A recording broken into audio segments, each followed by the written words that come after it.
করছি হচ্ছে থেচা চিংড়ি। তো কিভাবে করছি সেটা আমি তোমাদের সাথে শেয়ার করব।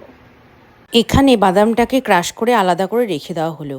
এখানে ধনেপাতা, রসুন আর লঙ্কা বেটে পেস্ট করে নিয়ে চিংড়ি মাছের মধ্যে ভিনিগার ওই পেস্টটা, আদা রসুনের পেস্ট কিছুটা এখানে দিলাম, কিছুটা যখন করব তখন কিছুটা দিতে হবে। তো আমি কিছুটা দিয়ে এখানে মাখিয়ে আধ ঘন্টা রেস্টে রেখে দেবো। এরপর কি হবে না হবে সবই দেখতে থাকো।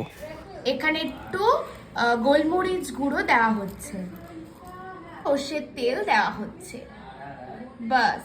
একটু হলুদ গুঁড়ো, নুন। এবারে এইগুলো সব দেওয়া হয়ে গেছে, এবার ভালো করে বেশ মাখিয়ে নি। আচ্ছা, এখানে তেল গরম হয়ে গেছে, দেব হচ্ছে পেঁয়াজ কুচি। অল্প করে একটু পেঁয়াজ দিয়ে দেবে, একটু গোটা সাদা জিরে দেওয়া হলো। আচ্ছা, এখানে পেঁয়াজটা ভালো করে ভাজা হয়ে গেছে, এবারে যে ম্যারিনেট করা চিংড়িটা এটা ধরে দিয়ে দেবো। আচ্ছা, এখানে একটু দিচ্ছি ধনের গুঁড়ো, আবার অল্প একটু হলুদ গুঁড়ো আমরা দিয়ে দিলাম। এইবার ঢাকা দিয়ে দিয়ে একদম শুকনো করে নিতে হবে। আর আগে থেকে যে বাদাম ক্রাশটা করে রেখে দিয়েছিলাম সেই বাদামের গুঁড়ো কিছুটা দিয়ে দিতে হবে।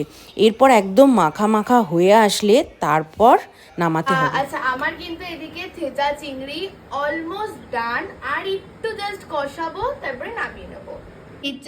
আমার থেচা চিংড়ি কিন্তু রেডি। দেখতেই পাচ্ছ কালারটা কত সুন্দর হয়েছে। তোমরাও বাড়িতে ট্রাই করো।